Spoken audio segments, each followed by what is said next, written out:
হাসতে নানান বাদে মনোরথের ঠিকানা হবে সীমা পথে বাংলা করার জন্য তিনি যেটা মনে করবেন, কবিতার আকারে হতে পারেন, গদ্য আকারে হতে পারেন, যা ইচ্ছে যা ইচ্ছে। কবিতা আমি আনিনি মমতা। আচ্ছা ঠিক আছে, আপনার যা মমতা বলার এখানে আপনি তাই বসে আছেন, আমি আচ্ছা আমি দাঁড়িয়ে আছি।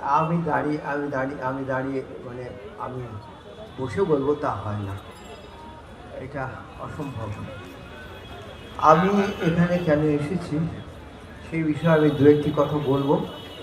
পুরনো কথা মমতা বন্দ্যোপাধ্যায় উত্থাপন করেছেন, কবির সুমন উত্থাপন করেছেন। আমি একটু পুরনো কথা দু একটা কথা বলবো। এর আগে যারা বললেন, কল্যাণবাবু, আমাদের এই যে সুমন আমার অনেক দিনই বন্ধু। Madam, I please give your hand to me to congratulate you for your brilliant speech. এরপরে আমার কথা খুব নির্জীব এবং স্তীমিত শোনাবে, তো আমি দু একটি কথা বলবো, এটা না বলাও অন্যায় হবে। আমি এখানে কেন এসেছি, এখানে এসেছি প্রথমে একটা ব্যক্তিগত কথা। সেটা হচ্ছে আমার তখন মাল্টিপল সার্জারি হয়েছে, 3টে সার্জারি একসঙ্গে হয়েছে, এবং আমাকে বাথরুমে 3 পা দূরে, প্লিজ মমতা আপনি বসুন বলবো, আবার তাদের যেতে হচ্ছে প্রমাণ দিতে। তারা কেউ কেউ মারা যাচ্ছেন, কেউ ভয়ে আত্মহত্যা করছেন এই এসআইআরের জন্যে। তো এটা তো হচ্ছে, এইটার জন্যে সর্বোচ্চ যুদ্ধ যিনি করতে পারেন তিনি আমার ডান দিকে দাঁড়িয়ে আছেন। আমি দু একটি ঘটনা বলবো আপনাদের। এখানে আরেকজন উপস্থিত আছেন, কবির সুমন। নন্দীগ্রামের কথা উঠেছিল। নন্দীগ্রামে সেই 14ই মার্চ যখন গুলি চলল এবং 14 জনের কথা পাওয়া যায়, কিন্তু তালপাটি খালি কত শরীর ভাসিয়ে দেওয়া হয়েছিল তার কথা পাওয়া যায় না। সেই সারা রাত্রি ধরে একজন তার গাড়ি নিয়ে, তখন তিনি এমপি এবং একটি সিট তার, তিনি মুখ্য সঙ্গীকে ছিলেন, তিনি আমার বাম পার্শ্বে উপবিষ্ট। এইমাত্র আপনাদের গান শুনিয়ে গেলেন কবির সুমন। তাকে রাস্তায় 3 বার বাধা দিয়েছে তৎকালীন রাষ্ট্রের পুলিশ। তিনি কি করেছেন? তিনি এমনকি মনমোহন সিংকেও ফোন করেছেন, তিনি প্রণব বন্দ্যোপাধ্যায় মুখোপাধ্যায়কেও ফোন করেছেন, এবং ফোন করে 3 বার তিনি রাস্তা ক্লিয়ার করে যখন পৌঁছেছেন তমলুক হাসপাতালে, তখন বাজে 4:45, একটার পর একটা লোক মারা যাচ্ছে। এবং ভোর 5টার সময় গিয়ে নন্দীগ্রামে পৌঁছেছেন। এই যে মানুষটা আমার পাশে দাঁড়িয়ে আছেন ডান পাশে, আর এই যে মানুষটা আমার বাঁ পাশে বসে আছেন, এইমাত্র আপনাদের গান শোনালেন, বাংলাদেশের হৃদয় হতে কখন আপনি কি অপরূপ রূপে বাহির হলে জননী। এটা যে এইটা কিন্তু সেই অপরূপ রূপে বাহির হওয়ার একটা রাস্তা। যে সারা রাত আমি একা, 3 বার পুলিশের একা চলে গেছে। মমতা যেখানে থাকবেন আমি সেখানে থাকবো। আমি জানি যে আমার জন্মাবধি মানে 1960-61 সাল থেকে, আমি 5-6 বছর বয়স থেকে আমি খবরের কাগজ পড়ি, কারণ আমার বাবা আমায় খবর কাগজ পড়ে বসে থাকবো সারা জীবন। তাতে লোকে যদি খারাপ কথা বলে আমি শুনবো, আমার কিছু এসে যাবে না। দিদির সামনে বক্তব্য রাখবো এই সাহস আমার নেই। দিদি যদি সাহস দেয় তবে দুটো কথা আমি বলতে পারি মধ্য সমাজের। আরে নিশ্চয়ই বলো না। এবং আজকে আমি মনে করি যে যারা উপরে আর নিচে আমাদের কোনো পরিচয় নাই, পরিচয় একটাই, মমতা বন্দ্যোপাধ্যায় নেত্রী আর জোড়াফুল ঘাসেরপুরের ছিল।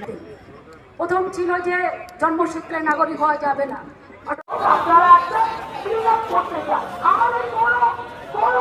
আমাদের কোনো প্রবলেম ছিল না। আপনারা শ্রদ্ধার্থের কথা বলে এই মঞ্চটাকে, এই পবিত্র মঞ্চটাকে নষ্ট করতে চাই না। কারণ এখানে যিনি বসে আছেন তিনি হচ্ছেন একটি বৃক্ষ, বটবৃক্ষ, আর যার ব্যাপারে আপনারা ভাবছেন তিনি হচ্ছেন একটি ফল যে পচে গেছে এবং পচে গাছ থেকে অটোমেটিক্যালি পড়ে গেছে। আর ফল যতই বড় হয়ে যাক কখনো গাছের থেকে বড় হতে পারে না।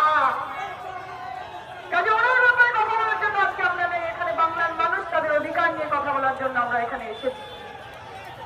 খুব রাগ বাংলার ওপর, বাংলার মানুষের ওপর। টাকা দেয় না, টাকা আটকে রাখে, 100 দিনের কাজের টাকা আটকে রাখে, আবার যোজনার টাকা। মন্ত্রী অনেক এমপিরা বলে এবার তো আমরা বাংলায় নাকি খুব ভালো করবো। কে বলেছে? না, ওখানকার লোকরা বলছে। সব সময় বিজেপির এখানকার নেতারা আপনাদের ফুল ইনফরমেশন দেয়। এবারও জেনে রাখুন, এবারও আপনারা জিতবেন না, বরং আপনাদের সিট আরো কমবে, আগের থেকে কমবে, এটা একদম নিশ্চিন্ত। বিজেপি যা এখান থেকে নেতারা যা ওখানে গিয়ে গল্প বলে, বেচারা হিন্দি ভাষী মানুষ, যাদের বাংলার সঙ্গে কোনো সম্পর্ক নেই, যারা রবীন্দ্রনাথকে সান্যাল বলে, যারা বঙ্কিম দা বলে, তারা বেচারা তো কি করবে? তারা তো বাংলা জানে না, তারা জানা সম্ভব নয়। তারা এসে যে গল্প এখানে শুনে আসে সেগুলোই বলে, মোহনবাগান, বেঙ্গন বাগান এসব বলে। তার মানে তাদের বাংলা সম্পর্কে কতটা কম ধারণা আছে সেটা বোঝা যায়, এবং বাংলার মানুষও সেটা বোঝে, এবং সেই জন্য বারবার বিজেপি হেরে এখানে সৃষ্টি করলেন যে একজন সিটিং সিএম যে সুপ্রিম কোর্টে গিয়ে তার কেস লড়তে পারে বাংলার মানুষের জন্যে। মানুষের জন্য কতদিনে করছেন, মানুষের পাশে ততদিনই আসছেন, কতটা লড়াই তৃণমূল করছে, তৃণমূল জানে, মমতা ব্যানার্জি জানে লড়াই কাকে বলে, এইটুকু জোর দিয়ে বলতে পারি। বারবার দেখি বাংলার মুখ, আমি বাংলার গান গাই, আমি বাংলার গান গাই, আমি অনেকে চিরদিন এই বাংলায় খুঁজে পাই, আমি বাংলায় দেখি স্বপ্ন, আমি বাংলায় বাঁধি সুর, আমি এই বাংলা। লক্ষ নামে মানুষের নাম কাটা হয়েছে, তার মানে সংখ্যাটা কত? 63,64,00,000। আর আন্ডার অ্যাডজুডিকেশন রয়েছে 60,07,000। তার মানে সংখ্যা কত? 1,24,00,000। এসআইআর ঘোষণা হওয়ার 3 মাস আগে থেকে বিজেপির নেতারা গলা ফাটিয়েছিল, চেঁচিয়ে বলেছিল 1,24,00,000, 1,25,00,000 লোকের নাম বাদ যাবে। এটা তো কাকতালীয় হতে পারে না। তৃণমূল কংগ্রেসের একাধিক নির্বাচিত জনপ্রতিনিধি, কাউকে হিয়ারিং এ ডাকা হয়েছে, কাগজ জমা দেওয়ার পর আন্ডার অ্যাডজুডিকেশন, মানে তাদের